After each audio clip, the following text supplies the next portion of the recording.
जय श्री राम। बहुत बहुत स्वागत करता हूं आप सभी का एक बार फिर से आपके ही अपने YouTube चैनल पर। मैं पंडित आशीष शर्मा। आज का हमारा विषय रहेगा मंगल के राशि परिवर्तन के बारे में। सामान्यतः मंगल एक राशि में 45 से 50 दिन तक रहते हैं, इसलिए लगभग 1.5 वर्ष के आसपास मंगल वापस उसी राशि में गोचर करते हैं। कभी वो स्वराशि के होते हैं, कभी वो उच्च के, तो इस बार वह नीच के होंगे। यानी जब कोई ग्रह ब्रह्मांड के अंदर अपनी रश्मियों को खो देता हो, यानी उसकी जो गति है वो जिस गति से चल रहा है, लेकिन वो जिस राशि में चल रहा है वो राशि है कर्क राशि, और कर्क राशि में मंगल ग्रह नीच के होते हैं।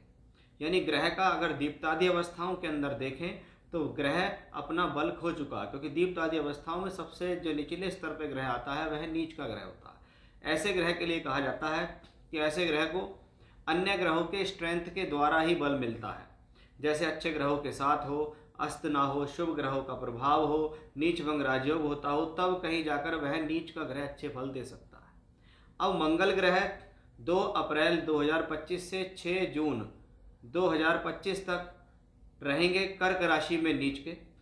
यानी इस दौरान उसका आपकी राशि पर क्या फर्क पड़ेगा, इसकी जानकारी इस वीडियो के माध्यम से आपको विस्तार से मिलने वाली है।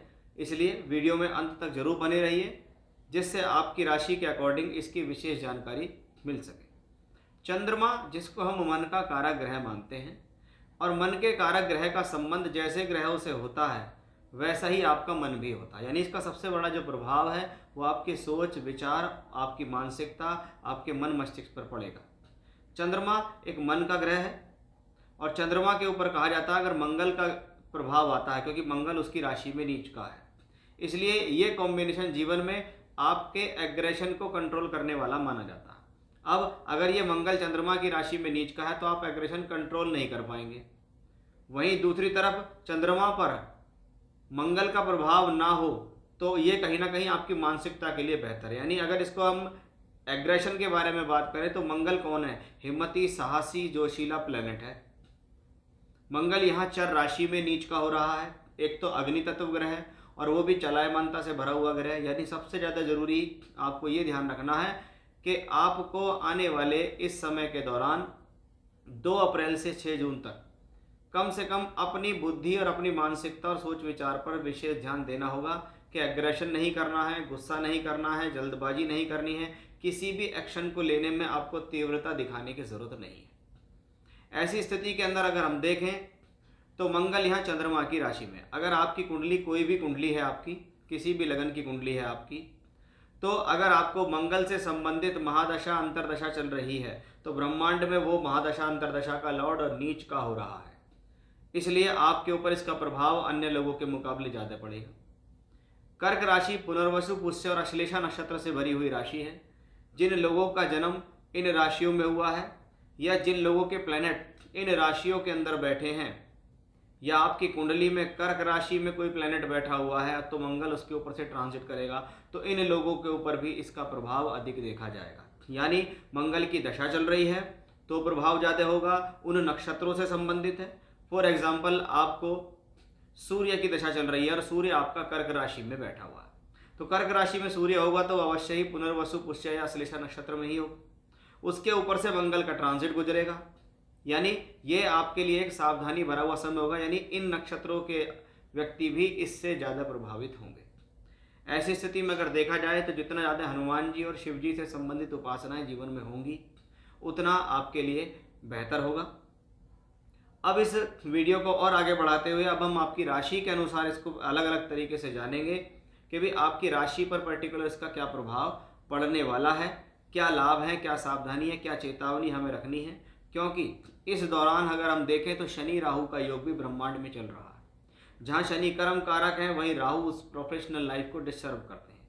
यानी एक तरफ शनि राहु का योग, दूसरी तरफ नीच के मंगल का योग, और वहीं आप बाहरी वातावरण के बारे में बात करें तो आज के समय में आप देश दुनिया में देख लीजिए क्या स्थितियाँ चल रही हैं, चाहे वो धार्मिक हो, सांप्रदायिक हो, राजनीति को लेकर हो, पर्यावरण को लेकर हो, अर्थक्वेक हो, भूकंप हो, आंधी हो, तूफान हो, बारिश हो, वो सब चीज़ें इसी से कहीं ना कहीं संबंधित देखी जाती हैं। तो आइए शुरुआत करते हैं। अब आपकी राशि पर इसका क्या फ़र्क पड़ने वाला है उसको विस्तार से जानते हैं। साथ ही साथ आपको एक विशेष जानकारी दे दूं, अगर आप मेरे चैनल पर पहली बार आए हैं, चैनल आपको अच्छा लग रहा है, वीडियो आपको पसंद आ रही है तो उसे लाइक कीजिए, सब्सक्राइब कीजिए, शेयर कीजिए। स्क्रीन पर हमने अपने व्हाट्सएप नंबर दिए हैं। आप कुंडली दिखाना चाहते हैं, बनवाना चाहते हैं, कुंडली मिलान करना चाहते हैं या कुंडली से संबंधित कोई भी जानकारी चाहिए तो व्हाट्सएप नंबर पर अपना date of birth time place भेज सकते हैं। यह एक पेड कंसल्टेंसी होगी। ये बात करते हैं कि कर्क राशि के जातकों के जीवन में एक ऐसा रहने वाला है। कर्क राशि आपकी ही राशि के ऊपर मंगल का ट्रांजिट हो रहा है। इसलिए सबसे पहले समझिए कि मंगल नीच का हुआ है आपकी राशि हो या लगन हो, ये आपके शरीर, सोच, विचार और मन मस्तिष्क को रिप्रेजेंट करता है। आपकी ही राशि में मंगल नीच का हुआ है, यानी सबसे ज़्यादा एक प्रभाव आपके सोच और विचार, मन मस्तिष्क पे है। यानी मंगल कौन है? रक्त का कारक है। और चंद्रमा कौन है? ब्लड के फ्लो का कारक है।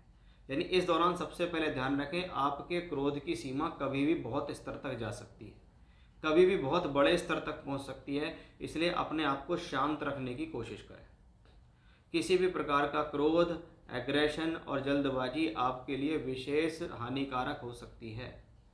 और ये क्षण भर का क्रोध आपके जीवन में आपके भविष्य को भी बिगाड़ सकता है, आपके संबंधों को खराब कर सकता है, आपकी प्रोफेशनल लाइफ हो, आपकी लव लाइफ हो, आपकी सब जो भी स्थितियाँ जीवन में चल रही हैं उसको ये खराब कर सकता है। इसलिए बहुत ज़्यादा पेशेंस को पालना आपको इस दौरान बहुत ज़रूरी है। क्योंकि चंद्रमा फ्लो है और मंगल रक्त है, तो जिन लोगों को हाई ब्लड प्रेशर की प्रॉब्लम है उनके लिए भी ये कॉम्बिनेशन नेगेटिव है। इस दौरान आपका जो रक्तचाप है वो ऊपर नीचे जा सकता है, जिसकी वजह से आपको प्रॉब्लम पड़ सकती है, अचानक से डॉक्टर के पास मिलना पड़ सकता है। इसलिए अगर आप ऐसा कोई भी रोग रखते हैं, खास तौर पे ब्लड प्रेशर का, तो अपना ब्लड प्रेशर को समय समय पर नपवाते रहिए, उससे संबंधित ध्यान रखिए, उसमें टैबलेट वगैरह जो लेते हैं वो लेते रहिए। मंगल नीच का जब तक यहाँ रहेगा तो किसी भी प्रकार की क्रोध या जल्दबाजी से आपको कोई काम नहीं करना, एग्रेशन नहीं करना है, अफरा तफरी में कोई डिसीजन नहीं लेना। कोशिश करें, नौकरी कर रहे हैं या व्यापार कर रहे हैं, कुछ भी कर रहे हैं, उसमें कोई बड़ा फेरबदल ना करें। उसको कोशिश करें कि जहाँ है, जिस स्तर पे हैं उसी स्तर पर रहें। क्योंकि ये नीच का मंगल है तो आपके 4th हाउस को भी देखेगा, तो ये प्लेनेट आपके जीवन के अंदर आपके पारिवारिक सुख को हानि पहुंचा सकता है।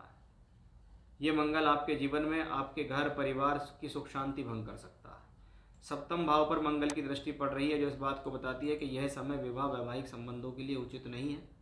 क्योंकि 7वें घर का स्वामी ग्रह शनि भी इस दौरान राहु के साथ है, इसलिए वैवाहिक संबंधों को विशेष ध्यान रखें।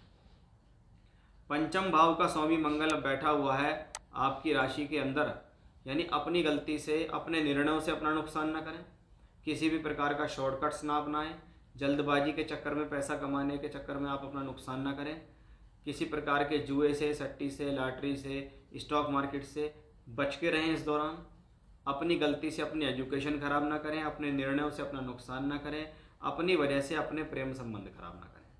वहीं ये मंगल भी यहाँ दशमेश होकर ये कहता है कि भाई जितना ज़्यादा पेशेंस उतना ज़्यादा फायदा। यानी कर्म करना है तो उस कर्म ऐसा नहीं करना कि कर्म शोर मचा के करना, बड़े शांति से कर्म करना है। शांत रहना आपके लिए ज़रूरी है, क्योंकि जब इस प्रकार के कॉम्बिनेशन बनते हैं तो ऐसे लोग भी आपको इस दौरान टकराते हैं जो आपको क्रोध दिला सकते हैं। इसके लिए आप कहिए कि आपकी एक तरीके से परीक्षा लेने के लिए वो आते हैं, वो परीक्षा में आप सफल हो गए तो आप तरक्की कर जाओगे, और वो परीक्षा में आप सफल नहीं हुए तो आपका नुकसान हो जाएगा। इसलिए मंगल ग्रह यहाँ नीच का और योग कारक होकर अच्छे फल भी दे सकता है और बुरे भी फल भी दे सकता है, लेकिन यहाँ डिपेंड करता है आपके कर्मों पर। क्योंकि हर व्यक्ति जीवन में कर्म करता है। जब तक हम कोई गलत निर्णय लेंगे नहीं, गलत बात करेंगे नहीं, गलत बात बोलेंगे नहीं, तो हमें लॉस कैसे हो जाएगा। मंगल वो काम कराने की कोशिश करेगा, आपको उसको कंट्रोल करना है, तभी आप इस खराब गोचर से बच पाएंगे। तो ये था कर्क राशि के जातकों के जीवन में कैसा होगा प्रभाव जब मंगल आपकी राशि में नीच के होंगे। जय श्री राम।